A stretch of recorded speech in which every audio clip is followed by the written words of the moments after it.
2020년 이제 마지막 송년 주일입니다. 2020년을 시작한 지 정말 어제 같은데 벌써 한 해가 다 갔습니다. 그야말로 쏜 화살과 같이 시간이 흘러갔습니다.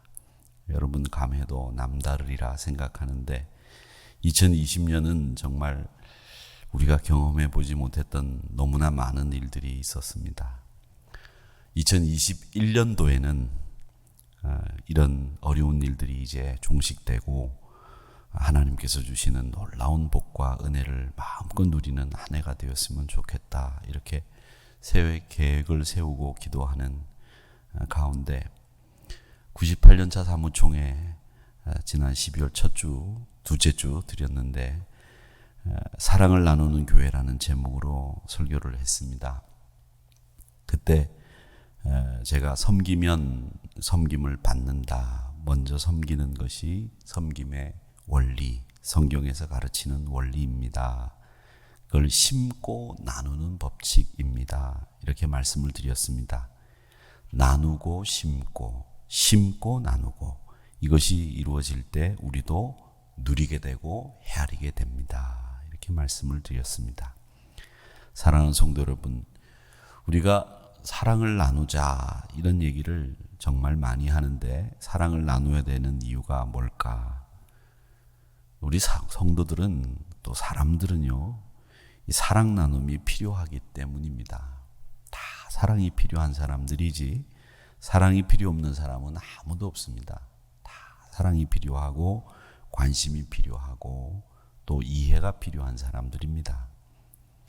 우리는 사람들을 지금 볼 때 너무 메마른 시선으로 사람들을 봅니다. 너무 각박하게 사람들을 평가합니다. 그런 가운데 벌어지는 일들이 오늘 우리 사회가 갖고 있는 문제입니다. 성경은 사람들 모두가 이해가 필요하고 사랑이 필요하고 관심이 필요한 사람이다. 이렇게 얘기해요. 요즘 젊은 사람들이 많이 쓰는 말 중에 관종이라는 말이 있습니다.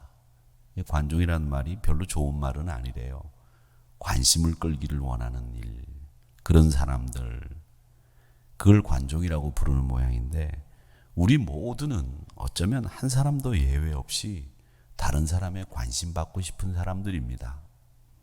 성경은 특히 그런 사람들에 대해서 관심 가지고 이해하고 배려하라고 말씀하고 있습니다.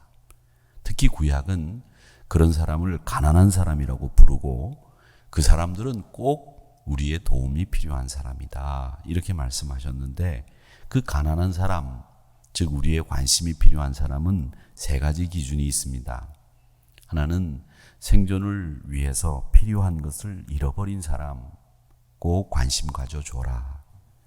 또 사회 불이나 자기의 역량껏 자기 뜻을 펼칠 수 없는 사회 불의 앞에 대항할 수 있는 힘이 없는 사람들, 이 사람들 관심 가져줘라. 또 우리 믿음의 사람들이 제일 많이 관심 가져야 될 사람들은 영적으로 너무나 자기가 무력하다는 걸 인정하고 하나님 앞에 도움을 구하는 사람들 관심 가져줘라. 이렇게 말씀을 합니다. 이스라엘 사람들은요, 처음에 가나안에 정착할 때 가난한 사람, 부자 구분 없었습니다. 처음부터 부족 중심으로 살았기 때문에 어쩌면 부족 공동체였기요. 그들은 평균 이상 생활을 다 했습니다. 그런데 다윗 왕이 왕정을 세우고 공고하게 만들면서 고대 이스라엘 사회는 좀 아이러니하게 들릴지는 모르겠지만 고대 이스라엘 사회, 평등 사회가 왕정이 들어서면서 무너지기 시작했습니다. 부가 편중되기 시작했고 특권증이 생기기 시작했습니다. 자기 이익을 위해서라면 수단과 방법을 가리지 않는 사람이 나왔습니다. 자연재해가 아니라 인간의 사악한 마음 때문에 가난한 사람들이 생겨나게 된 거죠.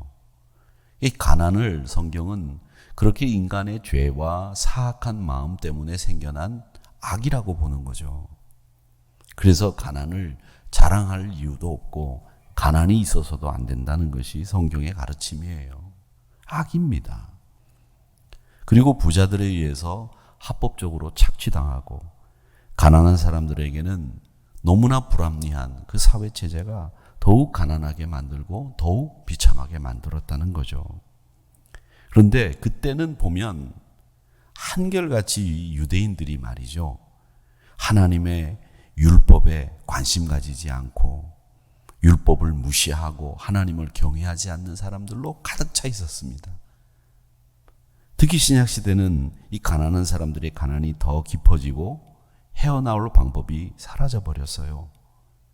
누가복음 15장에 보면 예수님이 잃어버린 드라크마, 잃어버린 아들, 잃어버린 양, 이 이야기를 하시는데, 이 이야기를 하시는 이유는 신약시대가 들어서면서 더 많은 가난한 자들, 더 많은 소외받은 사람들이 그 주변에 있었다는 것을 우리에게 말씀하고 있는 부분입니다. 이 땅에 가난한 자, 소외된 자들이 존재하는 한 그들을 도와주고 그의 필요를 채워주는 일, 이건 교회가 해야 될 일이라고 성경은 분명히 가르치고 있습니다. 제가 사무총회를 하는 그 주일 사랑을 나누는 교회 설교를 하면서 본해퍼가 교회 정의를 3가지 내렸습니다. 공동체입니다. 교회가 하나여야 됩니다. 그리스도의 모습으로. 그 3번째가 뭐냐면 교회는 다른 사람을 위한 곳, 나를 위한 곳이 아닙니다. 다른 사람을 향해서 사랑과 섬김의 관계로 이어지는 그곳이 교회라고 말씀을 드렸습니다. 철저하게. 교회가 나를 위한 곳이 되는 순간에 교회는 타락한 거예요. 다른 게 타락한 게 아니죠. 교회는 다른 사람을 위해서 관심 가지고 행동하고 섬기고 하나님의 영광을 드러내는 일. 그게 다 다른 일을, 타인을 위한 교회의 본래 모습이 그것이다. 본연의 모습이다. 정체성이다. 캔터베리 대주교였던 르완 윌리엄스는 교회는 이 세상에서 예수님이 활동하시는 것을 눈으로 볼 수 있는 곳, 그게 교회라고 말씀하셨습니다. 교회는 아름다운 건축물이 아니라 그들이 활동하는 모습을 통해서 예수님의 모습을 볼 수 있는 곳, 그게 교회라는 겁니다. 그래서 신앙이라고 하는 것은요, 헤아리고 사색하는 이 머리보다도 느끼고 체험하는 따뜻한 가슴이 더 중요하고요. 느끼고 체험하는 이 따뜻한 가슴보다는 노동하고 창조하는 손이 더 중요하고, 또 노동하고 창조하는 손보다 디디고 자기가 설 자리가 어디인지를 선택하는 이 발이 더 중요한 것이 신앙생활입니다. 사랑하는 성도 여러분, 말씀을 외치고 주장하는 것보다 이 말씀을 자신의 삶 속에서 구체화시키는 것이 중요하죠. 그 구체화시키는 게 뭐냐? 머리로, 가슴으로, 손으로, 그거보다 우리가 디디고 설 자리를 선택하는 이 발을 잘 선택해야 됩니다. 이런 신앙인이 많이 나와야 됩니다. 이게 바로 사랑 나눔이죠. 그럼 말로 하는 게 아니라 살아내야 되고 실천하는 일이라는 거죠. 나의 일부를 떼어주는 일을 통해서 사랑 나눔이 시작이 된 겁니다. 나의 잉여를 가지고 나누는 게 아니에요. 이 잉여를 가지고 나누는 사람들이 많은데, 잉여를 가지고 나누는 건 사랑 나눔이 아니죠. 그건 버리는 거예요. 나의 일부를 떼어서 나누어야 그게 진짜죠. 근데 잉여가 없으면 안 나누는 거죠. 여러분 분명히 아셔야 됩니다. 우리의 헌신은 우리의 잉여를 가지고 하는 것이 아니라 우리의 일부를 가지고 하는 거예요. 나를 떼내는 거죠. 그게 사랑 나눔입니다. 그렇게 나누기 위해서는 이 공동체라고 하는 곳이 무엇하는 곳이냐, 이런 이해가 필요한데, 우리 하나님이 이 땅을 만드실 때 삼위 하나님이 우리의 모양대로, 우리의 형상대로 이렇게 말씀하셨거든요. 삼위일체 하나님이 우리에게 이 땅을 만들어 주시면서 우리의 형상대로 만들자 이렇게 말씀하셨고, 아담이 동조하는 것을 기뻐하지 않으셨다고 말씀하셨습니다. 그래서 하와를 만들어서 가정을 만드신 거죠. 작은 사회의 제일 작은 단위인 가족에서부터 나라를 이루게 하신 겁니다. 이게 신약에 와서는 교회가 된 거죠. 하나님은 이 교회를 그렇게 공동체를 어떻게 운영해 나가야 되는지, 공동체가 어떤 모습이어야 되는지 이 교회를 통해서 다 보여주신 거예요. 그래서 교회는 배움을 위한 공동체고, 삶을 나누는 공동체고, 또 교제의 공동체고, 섬김의 공동체. 이 교회 안에는 이런 일들이 다 이루어져야 되는 겁니다. 예배만 드리고 누구하고 인사도 안 하고 교제도 없고 섬김도 없고 헌신도 없는 이런 예배 생활은 그 죽어있는 예배 생활이에요. 그래서 교회는 이 나눔을 실천하는 공동체가 되어야 됩니다. 사랑을 나누기 위해서 성도들에게 이 공동체를 위해서 필요한 덕목이 뭐냐? 여러 가지가 있겠습니다만은 저는 이 세상을 이렇게 바라보고 지금 사회를 이렇게 바라보면 가장 지금 우리에게 필요한 건 뭐냐면 관용이라고 생각해요. 관용은 다른 사람의 주장을 이해하고 배려하는 태도, 관용입니다. 우리 성도님들 가운데서도 정치적인 성향이 보수적인 분도 계시고 진보적인 분도 계실 줄 압니다. 만약 보수적인 성향의 의견을 주장을 하시는 분들은 진보적인 의견을 주장하시는 분들 어떻게 대하십니까? 제가 알기로도 올해 우리 교회 권사님들끼리 이 정치적인 성향을 가지고 말다툼을 하셨다. 그래서 속이 상해가지고 교회를 나오니 못 나오니 이런 이야기를 하시는 분이 계셨다는 얘기 들었습니다. 우스운 얘기입니다만은 여러분, 정치적인 성향 다를 수 있겠죠. 그런데 여러분, 제일 중요한 게 하나 있습니다. 그게 뭐냐? 우리 사회가 지금 간과하고 있는, 놓치고 있는 제일 중요한 거. 진보적이건 보수적이건 여러분 주장을 다른 사람이 받아들일 거라고 설득하지 마세요. 그것도 안 되는 일입니다. 설득이 되어지지도 않죠. 이런 상황에서 우리 사회는 그럼 갈등이 없어야 되느냐? 갈등 없는 사회가 어디 있습니까? 갈등 없는 나라가 어디 있습니까? 다 있죠.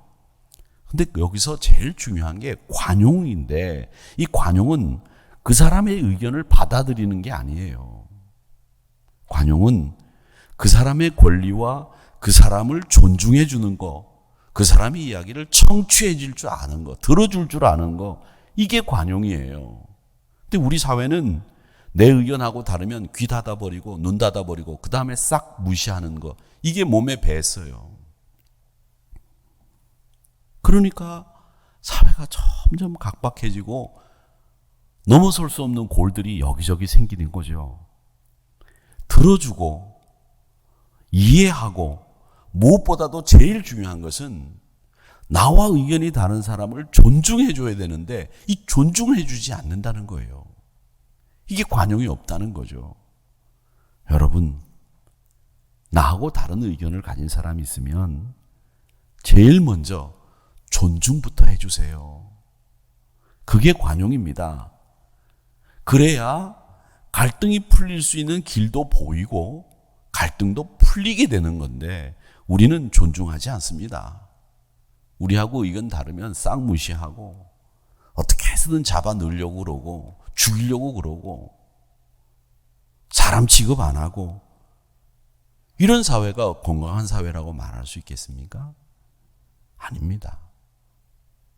여러분, 갈등을 해소하기 위해서 우리 사회가 가지고 있는 이 방법, 다른 의견을 가진 사람들을 존중해 주는 태도, 이게 우선입니다. 말씀드리고 싶어요.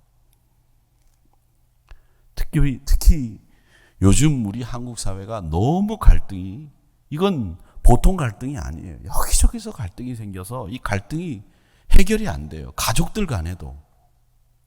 물론 정치적인 이유 때문에인지 모르겠습니다만은 성경은 이렇게 가르칩니다. 로마서 12장 8절에서 긍휼을 베푸는 자는 즐거움으로 할 것이니라.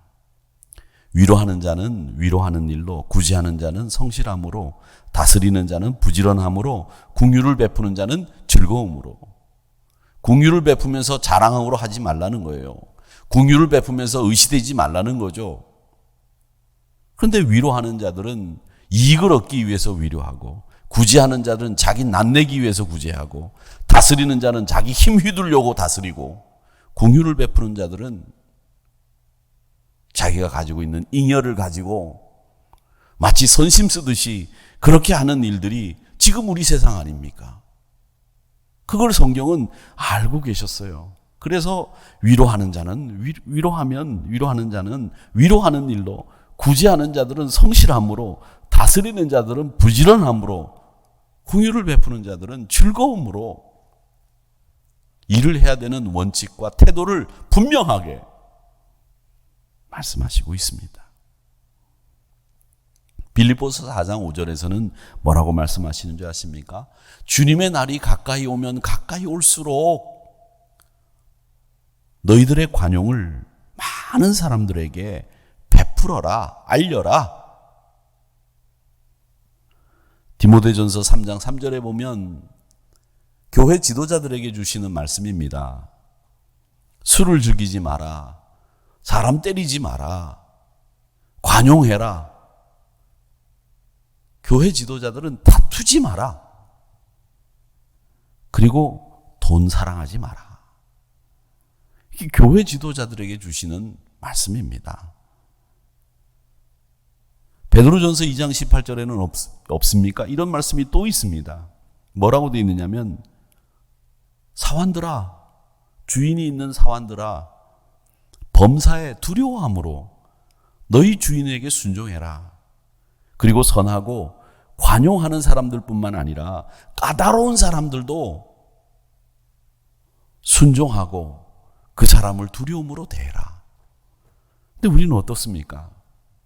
선하고 관용하는 사람들은 아주 무시하죠. 까다로운 사람들은 두려워하죠.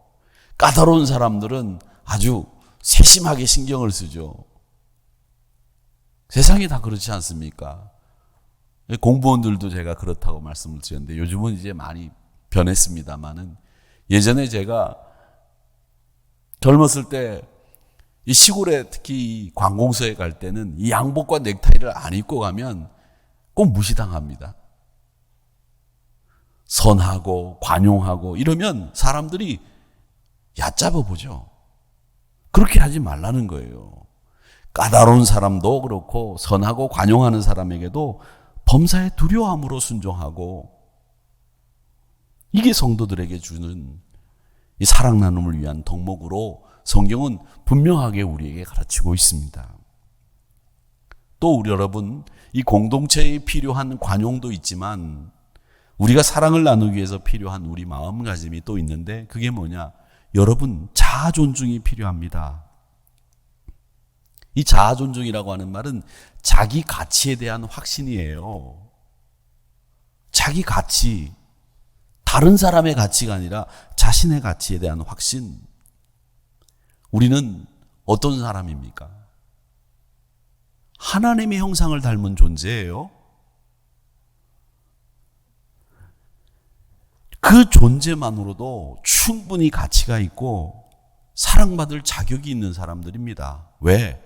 여러분 한 분 한 분이 하나님의 형상을 닮았기 때문이에요. 이 창조의 의미에서 벗어나서 타락한 세상에서 사람들은 자기를 바라보는 시선들이 왜곡이 돼버렸어요. 자기를 바라보는 시선도 왜곡시켜 버렸어요.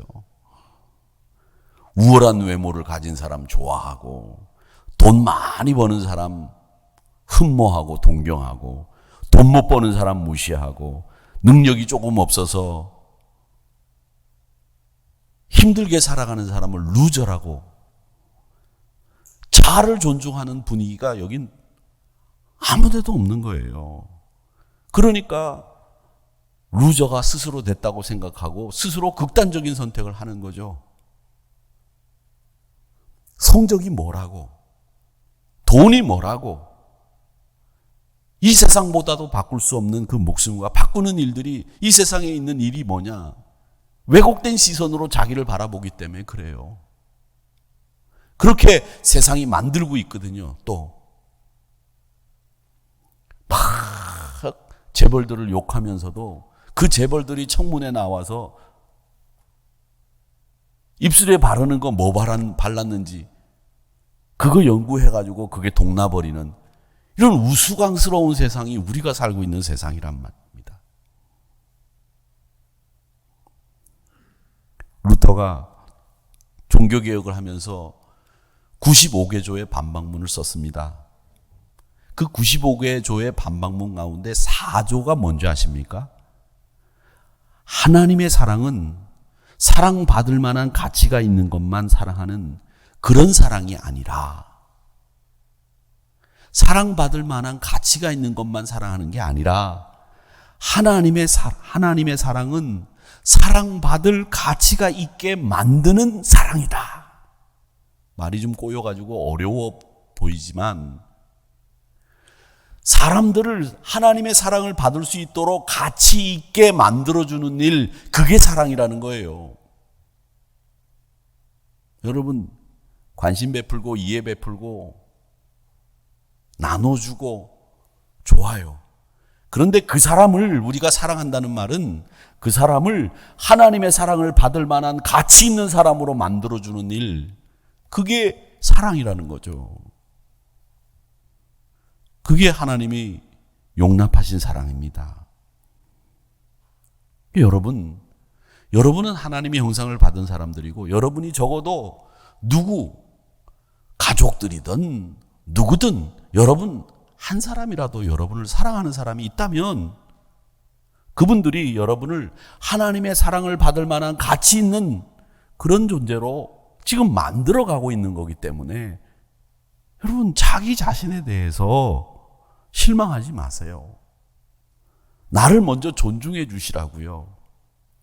그 다음 서로 존중해 줘야 되는 거예요. 나를 존중하지 않는데 어떻게 남을 존중합니까? 그건 거짓말이에요. 위선이죠. 나를 무시하면서 남을 존중해 줘요? 여러분 폄하하지 마세요. 여러분을 나쁘게 평가하지 마시란 말입니다. 그거 마귀가 시키는 일이에요. 자기를 무시하고 폄하하고 깔보는 일, 이게 다 사탄이 시키는 악한 일이란 말입니다.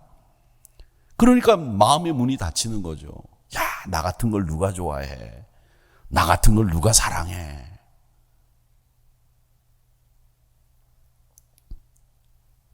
제가 지난주에 어떤 영화를 하나 보니까 아주 둥퉁한 젊은 아가씨가 주인공이에요.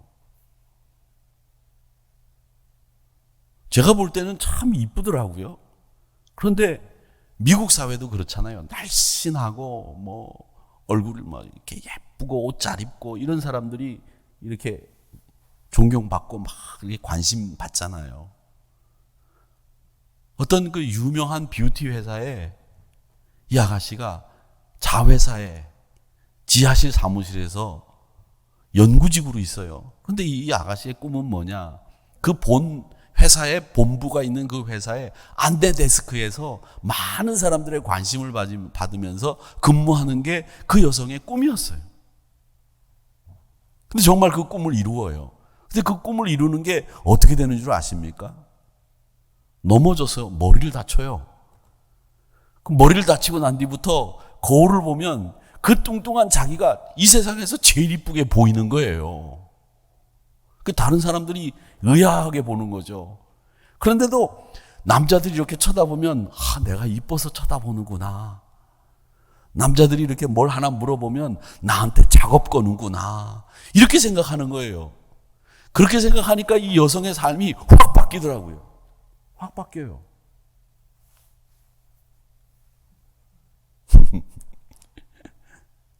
여러분, 저는 그 영화가 주는 아주 좋은 메시지가 있다고 생각하는 거예요.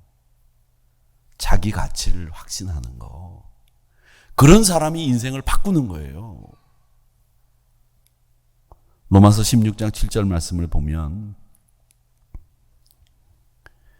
내 친척이여 나와 함께 갇혔던 안드로니고와 유니아에게 문안하라. 그들은 사도들에게 존중이 여겨지고 또한 나보다 먼저 그리스도 안에 있는 자라. 안드로니고라는 사람과 유니아를 존중해 주라고 말씀하고 있습니다. 그리고 그들은 왜 존중을 해줘야 되는지 그 이유에 대해서 설명하고 있는데 그들은 사도들에게 존중이 여김을 받았다. 존경받았다. 사도들로부터 존경을 받았고 교회로부터 존경을 받았던 사람들이다. 여러분, 이렇게 남을 존경해 주는 사람이 귀한 사람이죠. 남을 무시하고 폄하하는 사람들이 천박한 거예요. 시골스러워서 천박한 게 아니고 무식해서 천박한 게 아니라 가방끈이 짧고 길고의 천박이 딸려 있는 게 아니에요. 돈이 있고 없고가 천박이 달려 있는 게 아니란 말이에요. 남을 무시하는 사람들이 천박한 사람들이죠. 경솔하고 신중하지 못하고 이런 사람들이 천박한 거죠. 남을 존중해 주지 못하는 사람이 무슨 존경을 받습니까? 이 자아를 존중하는 마음에는요, 자존심이라는 게 있고 자부심이라는 게 있습니다. 이 자존심과 자부심은 좀 달라요. 어떻게 다르냐면 이 자존심이라고 하는 것은요, 상대방과 나를 비교해서 자기 만족을 얻는 게 이게 자존심이에요. 상대방과 나를 비교해봐. 야, 저 사람보단 내가 조금 더 열심히 살았지.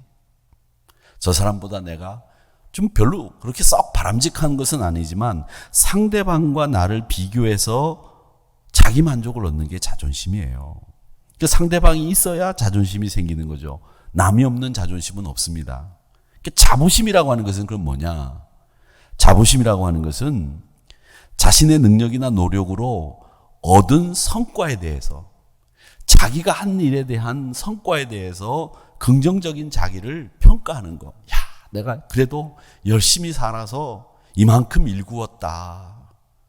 내가 그래도 신앙생활 하면서 하나님 앞에 이런 것을 열매로 드릴 수 있게 됐다. 자기 삶의 열매들에 대한 긍정적인 자기평가, 그게 자부심이에요. 그 자존심하고 자부심하고는 달라요. 그런데 여러분 보세요. 그럼 자부심이나 자존심은 이게 항상 있는 게 아니거든요. 항상 있는 게 아니지 않습니까? 남과 비교해서 내가 형편없어. 자존심 구겨지는 거죠. 내가 열심히 살았는데 아무것도 이뤄놓은 게 없어. 야, 나는 그동안 뭐 했나? 자부심 없을 수도 있어요. 야, 내가 살아가지고서 살아오면서 이렇게밖에 못 살았나? 자기 열매가 없으니까 자부심 생기지 않죠. 근데 이 자존심과 자부심은 생기지 않는다고 하더라도 자기 존중은 상대방과 관계없이 내 삶의 열매와 관계없이 일평생 지속되는 게 자아 존중이에요. 그러니까 여러분, 자부심을 가지라는 말씀 드리는 게 아니지 않습니까? 자존심을 가지라는 말씀을 드리는 게 아니에요. 여러분, 자아를 존중해야 된다는 거죠. 그래야 자존심도 자부심도 건강하게 만들어지는 거예요. 이 자아 존중이라고 하는 것은 여러분이 아까 말씀드린 것처럼 하나님의 형상을 닮은 존재들이기 때문에 이마고데이, 하나님의 형상이 내 안에 있기 때문에 여기에서부터 자아 존중이 출발하는 겁니다. 그러니까 이 자아 존중이라고 하는 것은 하나님과의 관계에서 나오는 마음가짐, 그게 자아 존중이에요. 하나님의 은혜를 체험한 사람이 갖는 마음이 자아 존중이에요. 그래서 성도들의 자존심, 자부심, 이건 하나님 안에서 내가 가치 있다고 생각하는 마음, 거기에 자아 존중이라고 하는 말을 제가 썼는데, 여러분의 자존심은 상대방과 비교해서 내가 우월하다, 내가 일구어 놓은 삶의 열매들에 대해서 내가 자부심을 긍정적인 평가를 내린다라고 하는 이런 것은 없을 수도 있지만 정말 여러분들은 하나님과의 관계에서 내가 하나님의 형상을 닮은 존재고 내가 하나님의 은혜를 입은 사람이기 때문에 찬송가처럼 나는 사랑받을 만한 사람이기 때문에 사랑받기 위해서 태어난 사람이기 때문에 나는 나를 존중해야 된다. 이 하나님과의 관계에서 맺어지는 나를 존중하는 마음, 그게 자아 존중이에요. 그러니까 자부심, 자존심 여러분 가지세요. 여러분 얼마나 수고 많이 하셨어요. 저는 이 시대에 우리 한국 분들 가운데 자부심 가지지 못할 만한 분은 아무도 없다고 생각해요. 다 자부심 가질 만한 분들이에요. 얼마나 대단합니까? 정말 잘하셨지 않습니까? 그만큼 하면 됐지 뭘 더 잘합니까? 자부심 가질 만하다고 생각해요. 근데 자부심이 없어요.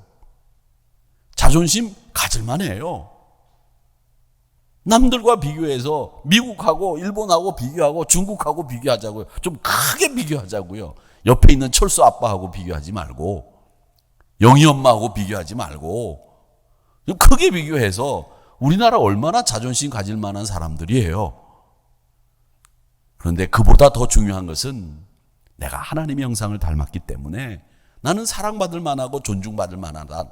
이 하나님과의 관계 속에서 갖는 자존중, 하나님의 형상을 닮았다고 하는 것에 대한 하나님의 은혜를 체험한 하나님이 나를 사랑하신다고 하는 이 자존중, 이게 자존심하고 자부심하고는 다른 거란 말이죠. 이런 마음들이 있어야 사랑을 나눌 수 있어요. 사랑이 그냥 나눠지는 게 아니라는 겁니다. 그러면 우리가 이 사랑을 나누는 동기가 뭐냐? 제가 아까도 말씀을 드렸지만 우리는 남기 때문에 잉여를 가지고 사랑을 나누는 게 아니라 일부를 나눠야 된다고 말씀을 드렸어요.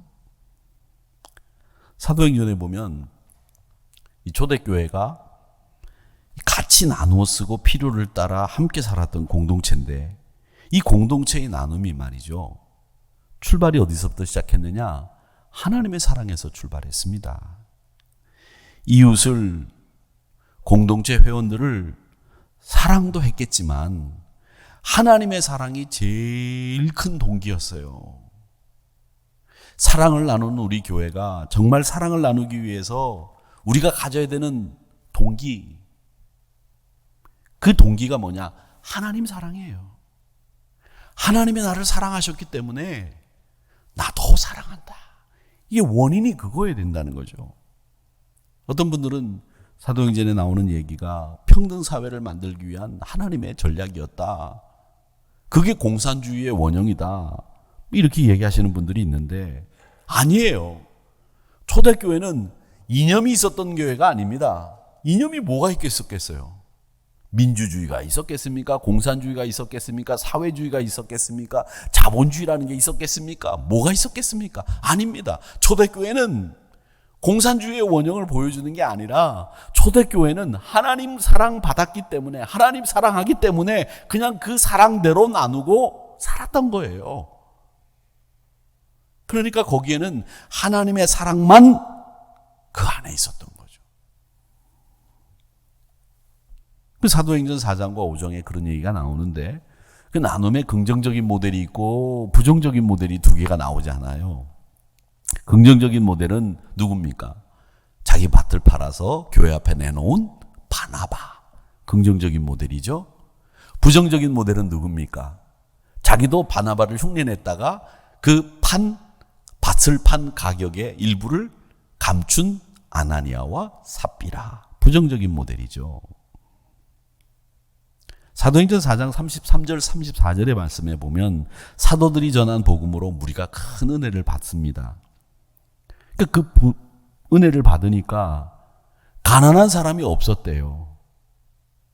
가난한 사람이 없었다는 말이 됩니까? 말이 안 되죠. 고대 사회는 가난한 사람 투성이라니까요. 하루 한 끼 먹는 게 다행이에요. 하루 세 끼 먹는 사람은 왕이나 왕족들이나 하루 세 끼 먹는 거예요. 여러분 요즘 하루 세 끼 드시면 왕이나 왕족들처럼 사시는 거예요. 두 끼 먹는 거 많이 먹는 거예요. 보통 사람들은 하루 한 끼 먹었어요. 아니면 굶거나. 그런데 34절 말씀해 보면 가난한 사람이 없으니, 어떻게 가난한 사람이 없었지? 그 이유가 설명되어 있잖아요. 34절 하반절에 보니까 밭과 집 있는 자는 팔아 그 판 것의 값을 가져다가 나눴다는 거예요. 남아서 남은 게 아니죠. 나눈 게 아니죠. 자기 걸 팔아가지고 나눴어요. 그 대표적인 인물을 36절에 바나바를 언급하고 있습니다. 구브로에서 난 레위족 사람이 있으니 이름은 요셉이라 사도들이 일컬어 바나바라, 번역하면 위로의 아들이라 하니. 그가 밭이 있음에 팔아가지고 그 값을 가지고 사도들의 발 앞에 두니라. 은혜를 받으니까 하나님 사랑하기 때문에 자신의 것을 아끼지 않고 내놨다. 그게 4장에 나오는 아나니아와 삽비라와는 다른 바나바의 긍정적인 모델 이야기가 나오는 거예요. 근데 부정적인 이야기가 나오는 것은 5장 4절에 나옵니다. 5장 4절에 이 아나니아와 삽비라의 얘기가 나오는데 뭐라고 얘기하느냐? 땅이 그대로 있을 때는 내 땅도 아니며 판 후에도 내 마음대로 할 수 없더냐? 어찌하여 이 일을 내 마음에 두었느냐? 사람에게 거짓말한 것이 아니요 하나님께로다. 이게 베드로 사도가 아나니아와 삽비라에게 야단치는 말씀인데, 이 말씀이 끝나자마자 이 아나니아가 죽었어요. 그리고 아나니아를 죽어가지고 메고 장사지대로 나가는 길에 삽비라를 만났는데 삽비라도 그 자리에서 죽고 말죠. 근데 이 말씀이 무슨 말씀이냐면, 네 땅을 누가 팔라고 시킨 것도 아닌데 강요한 것도 아니에요. 분위기가 그렇게 만들어간 거 아니에요. 근데 분위기가 참 중요하긴 한데, 여러분 분위기 따라 하지 마세요. 누가 하니까 따라 하지 마세요. 성경은 분명히 얘기합니다. 땅이 그대로 있을 땐 내 땅이 아니며, 이 말씀은 뭐냐면 누가 팔라고 시킨 것도 아닌데 네 마음대로 했다고 하면 네 마음대로 써도 좋아. 누가 팔아서 그걸 가난한 사람들을 위해서 나눠주라고 시켰니? 아니다. 네가 그 땅을 팔아서 네 마음대로 쓰는 건 네 권리야. 그런데 그걸 누가 하는 걸 보고 그걸 따라 했다고 하는 것은 이미 그 땅이 판 돈이 네 게 아니었다는 거예요. 여러분, 남들이 다 하니까 나도 해야 된다. 내가 뭘 해서 팔아야 된다. 그럼 이미 그게 내 마음대로 할 수 없기 때문에 내 게 아니라는 거죠. 땅을 판 후에도 네 게 아니었다는 거예요. 네 마음대로 하지 못했으니까. 성령을 속이고 하나님을 속이고 사람들을 속였으니까 결국은 팔기 전에 땅이나 판 뒤에 그 땅값을 가지고 있는 너나 다 그게 네 게 아니었다는 거예요. 자유하지 못했다는 거죠. 사랑하는 성도 여러분, 나눔이라고 하는 것은 그 분위기를 따라서 하는 게 아니에요. 이미 그건 내가 한 일이 아니에요. 분위기를 따라 한 일이지. 남들이 하니까 나도 해야 되겠다. 그건 여러분 마음이 한 게 아니지 않습니까? 다른 사람들이 하니까 나도 체면상 어쩔 수 없이 한 거라면 그건 여러분이 한 게 아니에요. 여러분 체면이 한 거지. 그건 나눔이 아니라는 거죠. 이미 그 일은 여러분이 한 일이 아니라 그 분위기가 시켜서 한 일이기 때문에 여러분은 주체적으로 한 일이 아니에요. 주체적으로 하려면 어떻게 해야 되느냐? 하나님을 사랑하는 마음에서부터 출발해야 된다는 거죠. 사랑하는 성도 여러분, 결론입니다. 우리가 그렇게 욕심 없는 사람이고 착한 사람이고 선한 사람입니까? 별로 그렇지 않다고 저는 생각해요.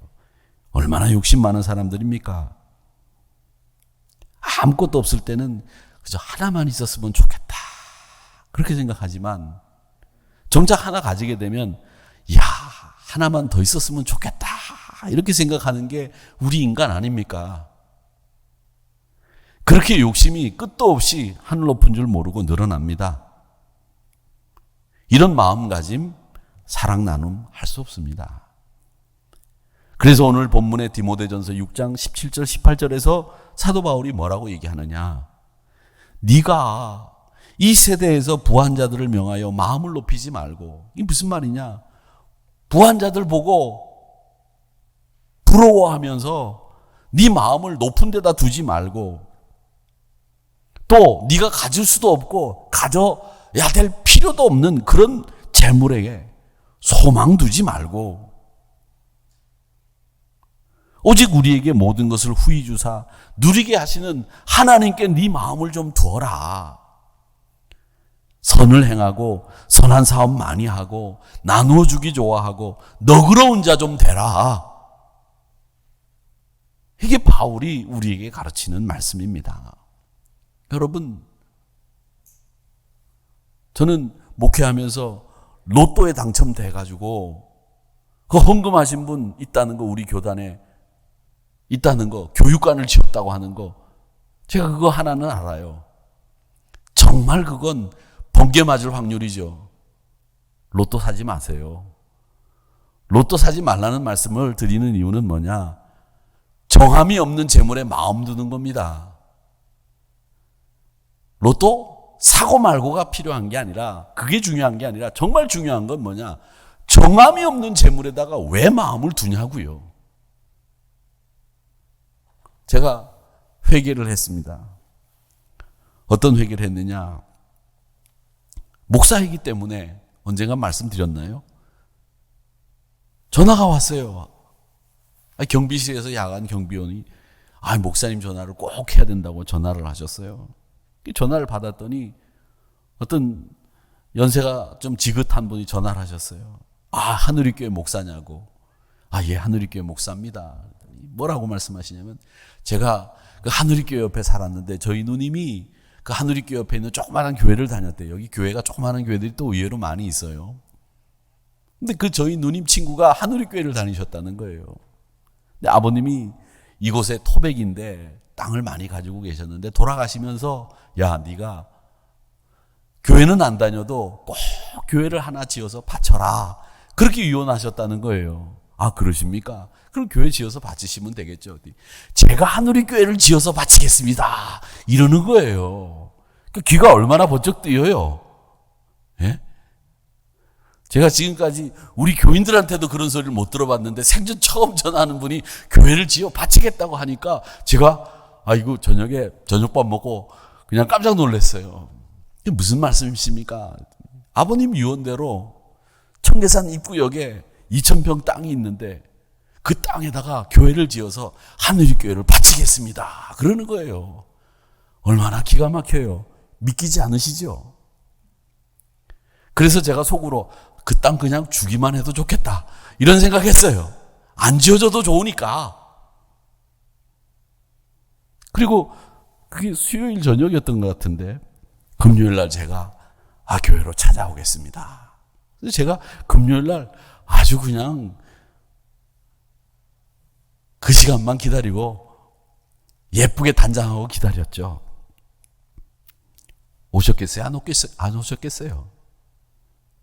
안 오셨으니까 지금까지 제가 아무 말 안 하고 있죠. 안 그랬으면 벌써 당에다가 공포했죠. 2,000평 땅 생겼습니다. 그렇게 얘기했겠죠. 근데 제 마음속에 이상한 생각들이 자꾸 드는 거예요. 허황된 생각들. 제가 이 말씀을 묵상하면서 목사도 물론 교회를 위한다고는 하지만 이 헛된 재물에, 정함이 없는 재물에 마음이 가는구나. 하나님이 그걸 아시는구나. 이런 생각을 제가 해왔습니다. 하나님께서 내게 필요한 돈보다 더 풍성하게 많이 주셨다고 한다면 나보고 부자 되라고 그 많은 돈을 주셨을까? 아니에요. 거기서 우리 그리스도인들은 생각을 해야 됩니다. 하나님이 선을 행하시라고 주신 거구나. 이렇게 생각하면 돼요. 근데 하나님은 나 혼자 풍요롭고 나 혼자 만족하는 이기적인 삶을 살라고 우리에게 재물 주시지 않습니다. 선을 행하고 나누라고 하나님이 우리에게 재물 주시는 거예요. 우리 부요함이라고 하는 것은 통장이 우리의 부요함을 보증하는 게 아니고요. 건물이, 땅이 우리 부요함을 개런티하는 게 아니에요. 가난한 사람들을 향해서 선한 일들이 하나님 앞에 이루어질 때 그게 하나님 앞에 부요한 거죠. 가난한 사람들 향해서 내가 마음 쓸 때, 나눌 때 그게 여러분이 진짜 부요한 거예요. 그래서 하나님께서는 우리가 돈을 좋아할 것을 아셨어요. 그래서 돈에 대한 이야기가 성경에 많이 있는데 돈은 좋아할 게 아니라 유익을 좋아해야 될 것이고 또 챙기는 것보다 베풀기를 좋아하고 넣는 것보다 빼는 걸 좋아하는 거라고 말씀하셨습니다. 여러분, 돈을 좋아하지 마시고요. 유익함을 좋아하세요. 챙기는 것보다 베풀기를 좋아해야 된다는 것이 우리 하나님이 오늘 이 말씀을 통해서 주시는 얘기입니다. 선을 행하고 선한 사업을 많이 하고 나누어 주기를 좋아하고 너그러운 자가 되라. 이 본문의 말씀이 우리에게 주시는 말씀이 그겁니다. 돈 좋아하지 말고 유익을 좋아해라.